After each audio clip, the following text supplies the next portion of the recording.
How would you expect to change if you're doing zero fucking action? And what you allow to come in your mind controls your fucking heart. Get up!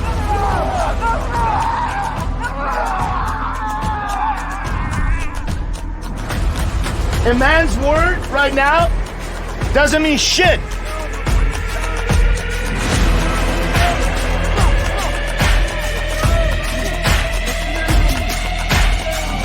Imagine if you just have that in your life. You have the truth and you have honor. That everything that comes out of your fucking mouth, you do it. That you do the shit that you said you're gonna do.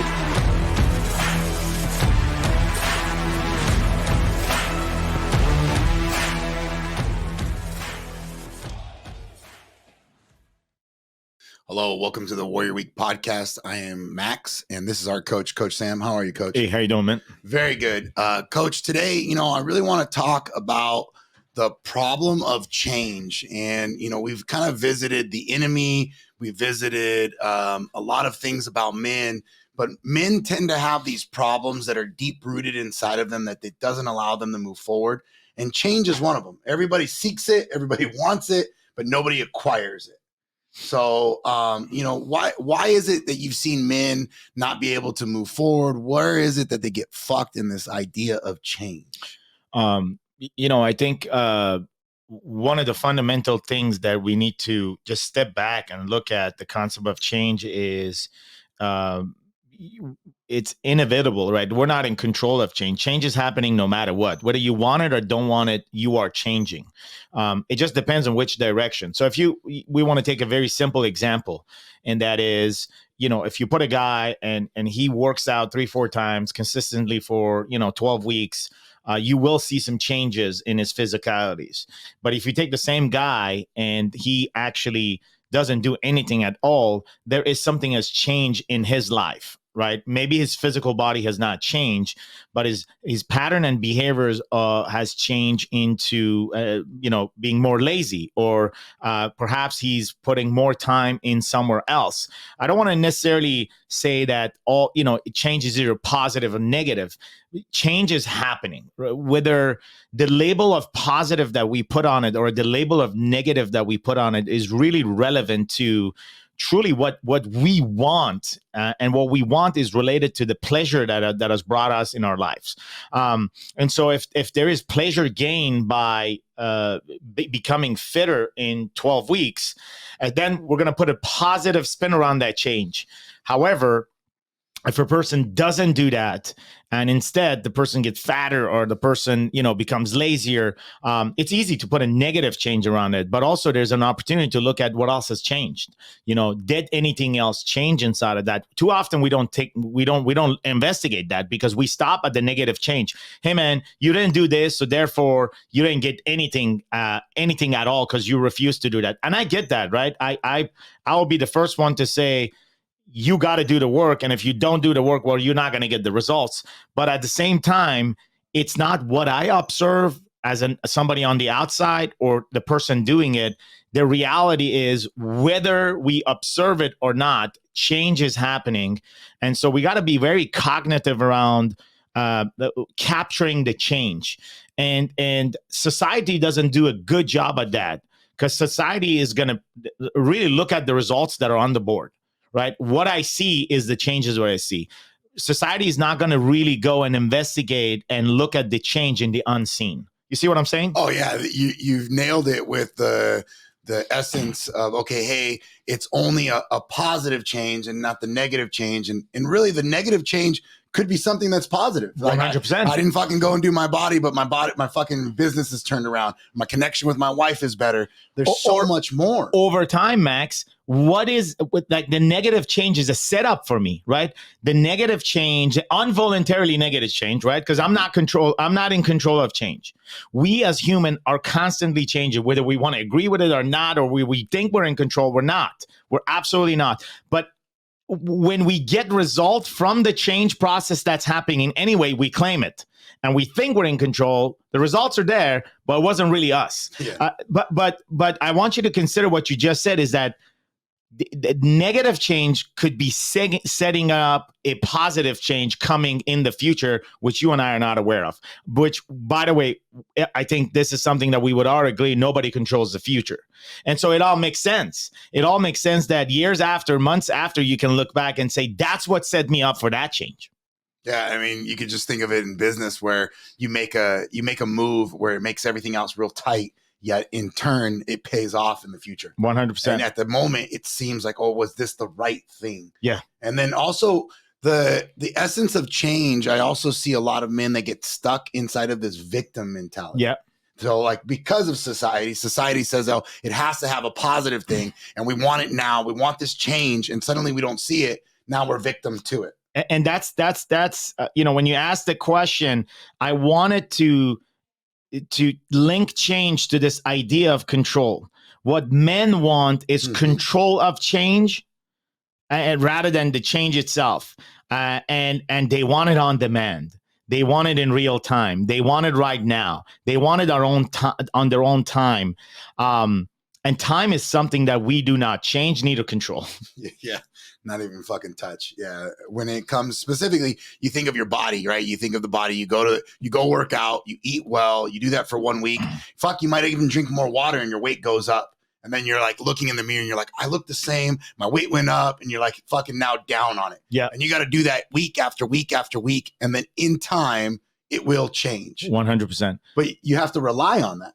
And so one of the things that as skills for men that we truly need to encourage each other and develop is it's an assessment of the changes that took place in a period of time, knowing we are not in control. And this is a topic that's not going to be popular because most people want to say, hey, if we have an objective, if we have a goal, if we have a target, and our goal is to move from this place to this other place, and we want to make some changes for the better, for a good. Truly, if we get to that point and those changes are not made according to our plan, does that truly mean that there's no changes taking place? And often that evaluation, that question is never asked.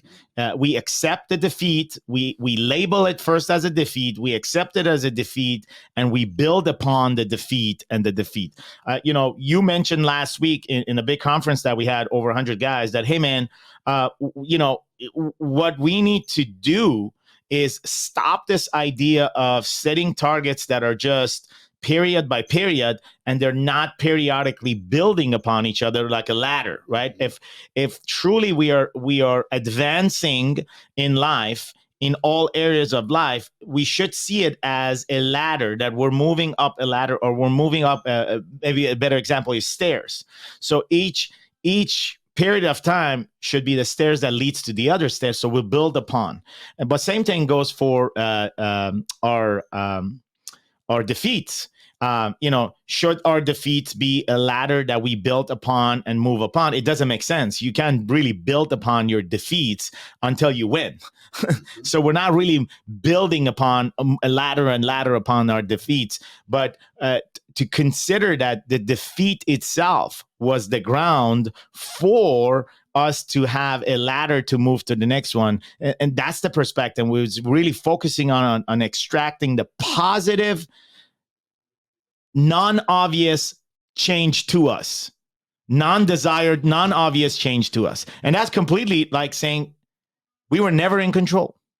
I mean, that's absolutely counterintuitive to what the self-help world talks about. Like right now is one, hey, you're not in control, and two, when you fail, build upon it. Yeah. Like, well, yeah, I understand failure. No, investigate your failure, look at it, and build upon it from then on. You picked it up 100%.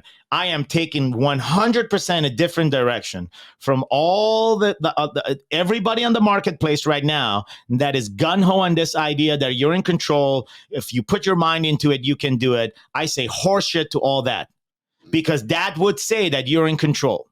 And they would say, okay, well, you're not in control, but I guarantee if you put all the efforts, you're going to see some results. That means you're going to roll some dice. That means you're gambling with the results of your future, versus a different attitude, which is committing and surrendering to work and knowing at all time you are not in control, and that change will happen no matter what. So the destination that you're getting at is more of a topological destination than a geographical decision. A geographical decision is north from, south to north, right? I'm moving south to north. I'm on the highway. The GPS telling me go to north. I'm going north. Topological is very different. It's valley to mountains. Like if I'm going high, I'm going up high. So I may be walking towards the top of the hill for 3 years, and I may not be going north. It's a complete different analogy, and I take that from the Hebrew ways of looking at ascent. The word ascent. Ascending in the Hebrew and in the biblical language is topological, which is, from the mountain to the valleys. But today we live in a world that goes north to south, man. Yeah, I mean, fuck, we live in a world that thinks everything is roses. Like, oh, hey, if I build a garden, it's going to be fucking roses right out the gate. Doesn't pay attention to the fact that it's going to smell like shit for a while. Doesn't pay attention that those roses are going to die. Doesn't pay attention that there's thorns on the fucking roses. They just assume that, hey, I'll put dirt there. It's going to be beautiful fucking red roses, no thorns, no problems. Yes. And constantly, that's not the case of our lives. 100%. Does it matter that I reach some magical destination on north, right? If somebody tells me, hey, man, drive 60 miles, drive 600 miles, put this investment here, do this, do that, do this, and you'll get the house and the car in this location and this address, and you'll have the wife, the children, the house and the car and everything you ever wanted, all the pleasure in the world in this destination, in this geo coordinates, in this destination, which is heading north. Never head south. Always go north.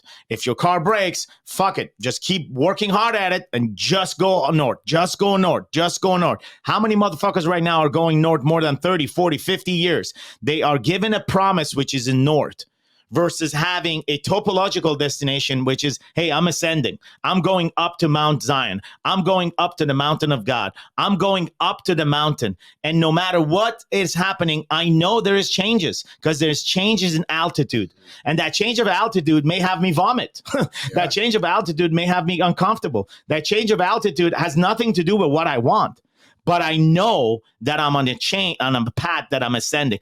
That's the difference between those that are surrendering to the promise of north and south geographical and those that are being pulled towards an ascended direction. Now, when you are going on a mountain, and you do that all the time, when you stop after once in a while and you look at the view, you may not have much where you're standing, but the view is fucking incredible. Mm-hmm. You may be in a palace right now with a bunch of fucking Lamborghinis and cars and beautiful wife and the kids, and the view is absolutely disgusting. Yeah, well, fuck, and you have no ability to, once you think that the geographical location's at the top, you have no ability to go back down into the valley. And if you do, you're fucking destroyed because you weren't expecting that because you've been traveling north.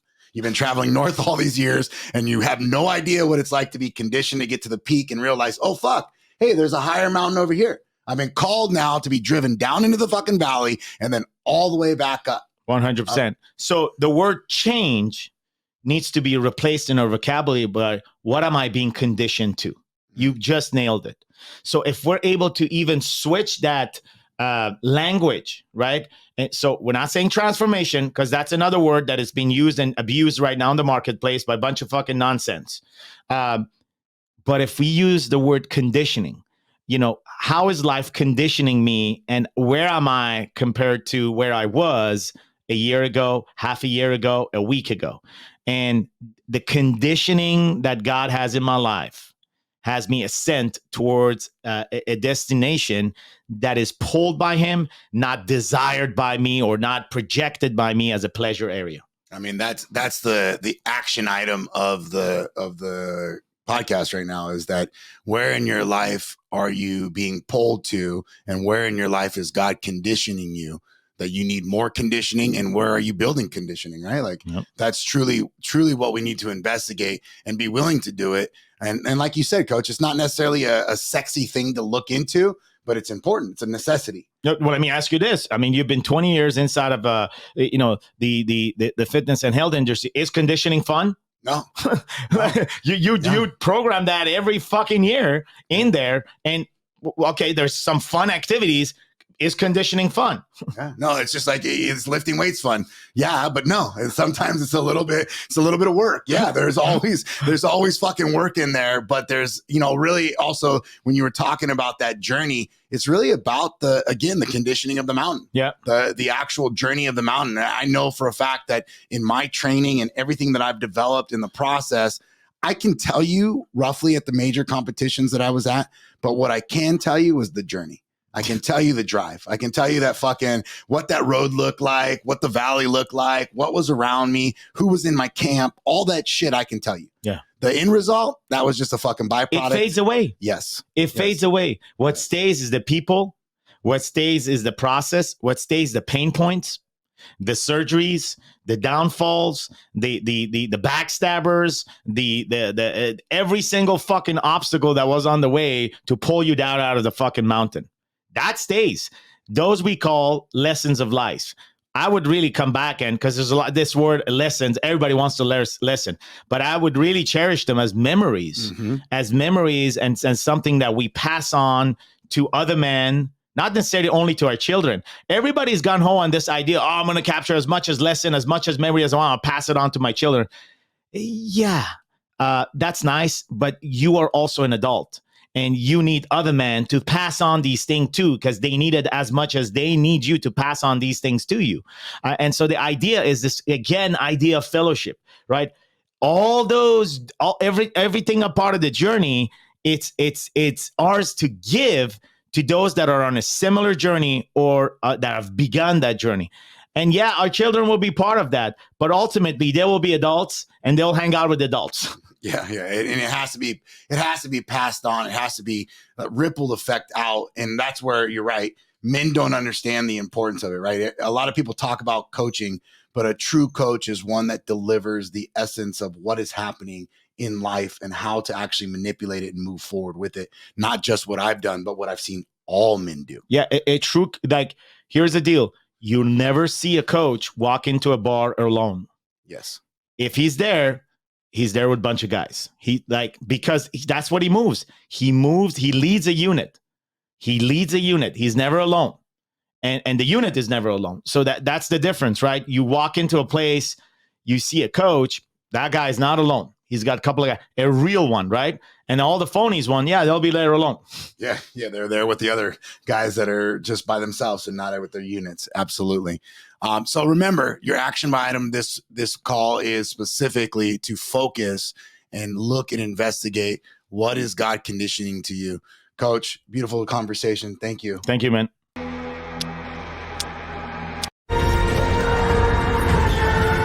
Quit on your wife, quit on your kids, quit on your desires. It's okay to be okay.